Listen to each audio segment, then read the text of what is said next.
ইলান যদিন কই মাছ ভাজা হয় খানা আঁকি লোক হইব খাইতে। তো আলহামদুলিল্লাহ অনেক মজা হয়েছে। আর বাক্কা দিনে ভাজা খাইলাম কই মাছ।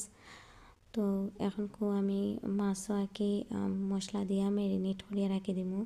তো এখন আমার লগে দুইজন আসেন আর আমার মন তাহা তাই আমার লগে খাড়াখাড়ি মারামারি করা মানে অগুন আঁকি তাই নাকি মশলা টশলা দিতা আমার দিতেও দিরা না, আমি আঁকি জোরাজুরি করলাম। তো এখন আম্মা এগুন তোরে মা খাইলিছইন আর আমি এখন আধা ঘন্টা লাগি রেস্ট রাখমু। তো এখন খুব আঁকি বাজা করিলে আমি স্টার্ট করলাম। তো মাছ আস্তে আস্তে দিলাইরাম আর এটা মাছ ভাজার কথা আর কিতা কইতাম সবে যার যার মতো করে করইন। আমরা আসলে মাছ ভাজি বেশি কিছু মশলা দিতে একবারে পছন্দ করি না, লাইক কি হলুদ আর মরিচ আর লবণ দেড় আর কিছু আমরা দিই না কি।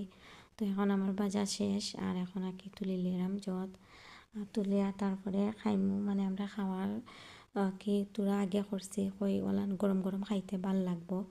তো আসলে ও যে খুবই মজা লাগছে আর খুব ভালো লাগছে মাছ ভাজা আঁকি পাক্কা দিনে খাওয়া হয়েছে।